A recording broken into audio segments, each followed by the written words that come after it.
Hello and welcome to my YouTube channel. तो आप सभी का हमारे यूट्यूब चैनल में एक बार फिर से स्वागत है। आज की वीडियो में हम आपको एक बार फिर से बिहार स्पेशल जीके कराने वाले हैं।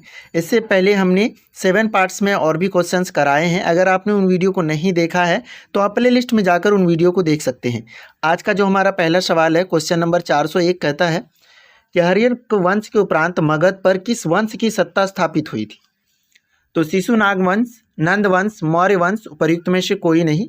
तो हर्यक वंश के उपरांत मगध पर जिस वंश का शासक स्थापित हुआ था वो था शिशुनाग वंश, ऑप्शन नंबर ए। अगला क्वेश्चन है, सर्वप्रथम मगध के किस शासक ने गिरिब्रज यानी राजगिरी के अतिरिक्त वैशाली को भी अपनी राजधानी बनाया था सबसे पहले। कालाशोक, नागदशक, महापद्मनंद, शिशुनाग। तो इसका सही जवाब हो जाएगा ऑप्शन नंबर डी, शिशुनाग। ठीक है, चलते हैं अगले क्वेश्चन पे। अगला प्रश्न कहता है, किस शासक ने पाटलिपुत्र को पुनः राजधानी बनाया और तब से मगध साम्राज्य की राजधानी पाटलिपुत्र ही रही। तो नागदशक, धनानंद, कालाशोक, महापद्मनंद। तो कौन से शासक ने पाटलिपुत्र को पुनः यानी दोबारा राजधानी बनाया था। तो यह है कालाशोक, ऑप्शन नंबर सी जो है वो हमारा बिल्कुल सही जवाब है। ठीक है,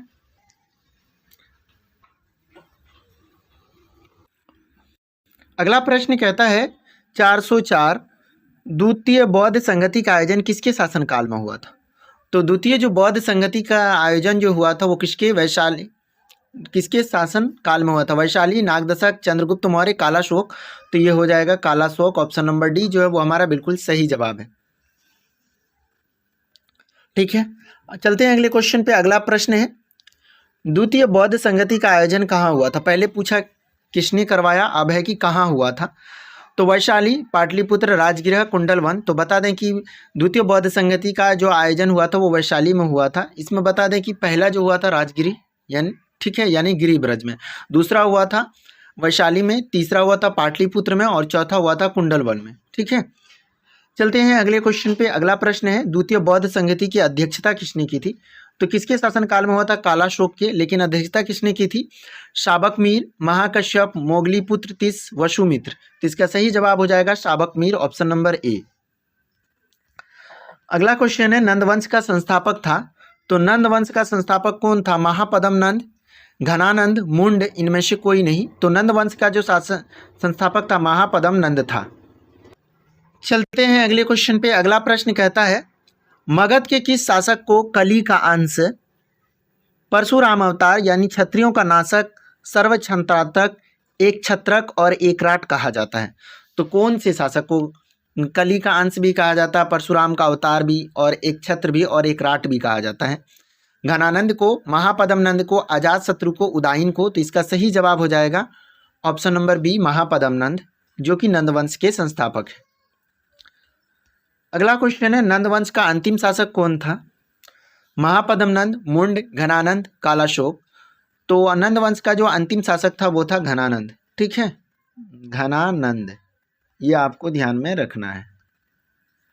चलते हैं अगले क्वेश्चन पे। अगला प्रश्न है, प्रथम बौद्ध संगति का आयोजन किसके शासनकाल में हुआ, बिंबिसार के, अजातशत्रु के, कालाशोक के, घनानंद के। तो प्रथम बौद्ध संगति का आयोजन जो हुआ था वो किसके शासनकाल में, अजातशत्रु के शासनकाल में हुआ था। ठीक है, और दूसरा जो हुआ था वो कालाशोक के, तीसरा जो हुआ था अशोक और चौथा जो हुआ था कनिष्क के शासनकाल में। चलते हैं अगले क्वेश्चन पे। अगला प्रश्न है, प्रथम बौद्ध संगति का आयोजन कहाँ हुआ था। तो प्रथम बौद्ध संगति का आयोजन राजगिरी, पाटलिपुत्र, वैशाली, कुंडलवन। तो इसका सही जवाब हो जाएगा option number A, Rajagiri, Giribraj में। ठीक है, अगला क्वेश्चन है, प्रथम बौद्ध संगति की अध्यक्षता किसने की। तो महाकश्यप, शाबक मीर, मोलीपुत्र तीस, वसुमित्र। तो प्रथम बौद्ध संगति जो हुआ था वो हुआ था किसके शासन का, अजातशत्रु के, लेकिन उसकी अध्यक्षता किसने की थी, महाकश्यप। ऑप्शन नंबर ए जो है वो हमारा बिल्कुल सही जवाब है। अगला प्रश्न है, मगध साम्राज्य में कलिंग का विलय सर्वप्रथम किया था। तो कलिंग का विलय किसने किया था, मिलाया था, अशोक ने, चंद्रगुप्त मौर्य ने, बिंबिसार ने, महापद्मनंद ने। तो कलिंग का जो विलय किया था सबसे पहले महापद्मनंद ने किया था, जो कि नंदवंश के संस्थापक है। ठीक है, अगला क्वेश्चन है, निम्नलिखित में से मगध का कौन सा राजा सिकंदर महान के समकालीन था। ये क्वेश्चंस कई बार पूछा जा चुका है। तो कौन सा जो है सिकंदर महान के समकालीन था, महापद्मनंद, घनानंद, सुकुल्प, चंद्रगुप्त मौर्य। तो इसका सही जवाब हो जाएगा घनानंद, ऑप्शन नंबर बी। अगला प्रश्न है, निम्नलिखित में किस राजा ने पाटलिपुत्र को बसाया था? तो किसने बसाया था? शिशुनाग, बिंबिसार, आजाद शत्रु, उदायन। ठीक है, तो ये जो उद्यान नहीं होगा, उदायन होगा, ये आपको ध्यान में रखना है। इसने ही पाटलिपुत्र को बसाया था। ठीक है, तो ऑप्शन नंबर डी जो है वो हमारा बिल्कुल सही जवाब। चलते हैं अगले क्वेश्चन पे। अगला प्रश्न हमारा कहता है, 416 नंबर प्रश्न कहता है, मगध के शासक अजात शत्रु ने किसके आक्रमण के प्रतिरोध में गंगा और सोन के संगम पर अवस्थित पाटलिपुत्र को सुरक्षित तथा किलों को सुसज्जित किया, जो आगे चलकर पाटलिपुत्र नगर बना?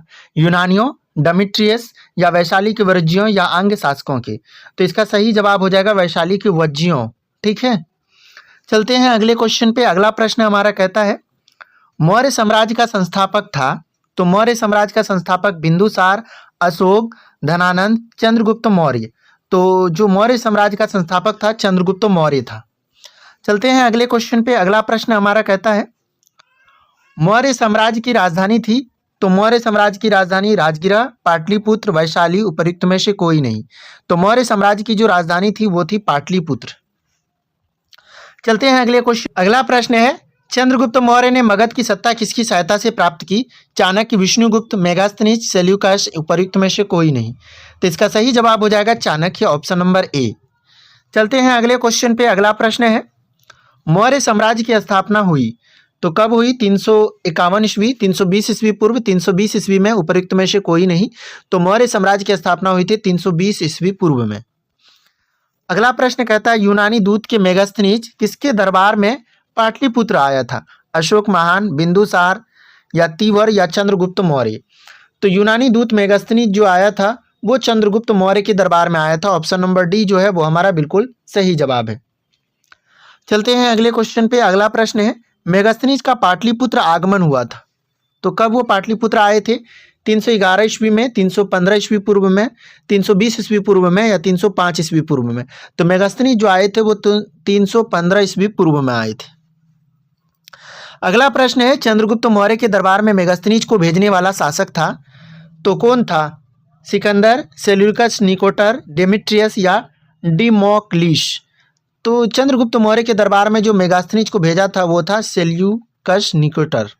ठीक है, उसी का दूत बन करके आया था चंद्रगुप्त मौर्य के दरबार में।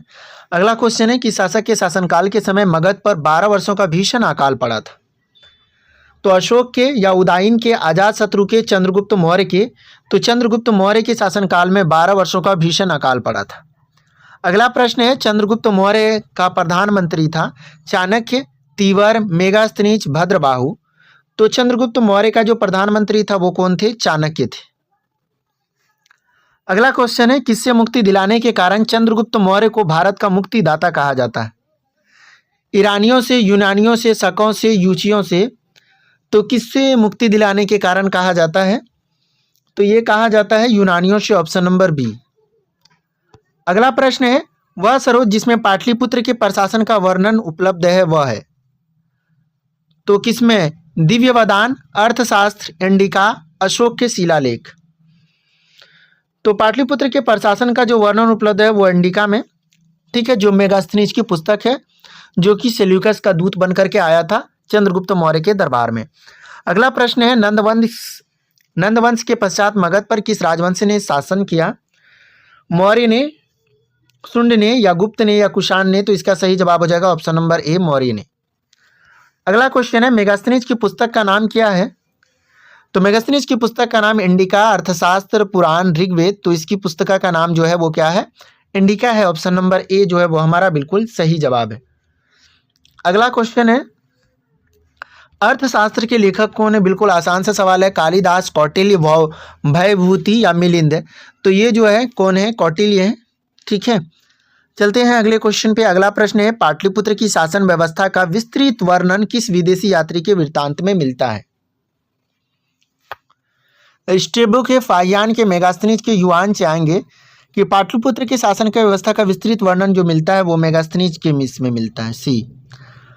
ठीक है, तो अगला प्रश्न जो कहता है वो कहता है कि चंद्रगुप्त मौर्य के उपरांत मौर्य साम्राज्य का शासक बना था। तो चंद्रगुप्त मौर्य के बाद अशोक, बिंबिसार, बिंदुसार या तीवर? तो इसका सही जवाब हो जाएगा ऑप्शन नंबर सी, बिंदुसार। अगला क्वेश्चन है, किस मौर्य शासक के दरबार में आजीवक जो है भविष्यवक्ता पिंगल वत्स रहता था? तो किसमें रहता था? चंद्रगुप्त मौर्य, बिंदुसार, तीवर, अशोक। तो इसका सही जवाब हो जाएगा ऑप्शन नंबर बी, बिंदुसार। चलते हैं अगले क्वेश्चन पे। अगला प्रश्न है, अशोक द्वारा अपने पड़ोसियों के साथ मैत्रीपूर्ण संबंधों का उल्लेख मिलता है शहबाजगढ़ी अभिलेख, ब्रह्मगिरी अभिलेख, शिलालेख 13 या सोपारा में? तो इसका उल्लेख जो मिलता है शिलालेख 13 में मिलता है। अगला क्वेश्चन है, तृतीय बौद्ध संगति का आयोजन किसके शासनकाल में हुआ था? चंद्रगुप्त मौर्य, बिंदुसार, कनिष्क, अशोक। तो तृतीय बौद्ध संगति का जो शासनकाल में हुआ था वो हुआ था अशोक के, ऑप्शन नंबर डी। चलते हैं अगले क्वेश्चन पे। अगला प्रश्न हमारा कहता है, तृतीय बौद्ध संगति की अध्यक्षता किसने की थी? मोगली पुत्र तीस, पिंगलवत्स, महाकश्यप, वसुमित्र। तो तृतीय बौद्ध संगति का जो अध्यक्षता है वो किसने किया था? इसका सही जवाब हो जाएगा मोगली पुत्र तीस ने। ठीक है, ऑप्शन नंबर ए जो है वो हमारा बिल्कुल सही जवाब है। चलते हैं अगले क्वेश्चन पे। अगला प्रश्न कहता है, तृतीय बौद्ध संगति का आयोजन कहाँ हुआ था?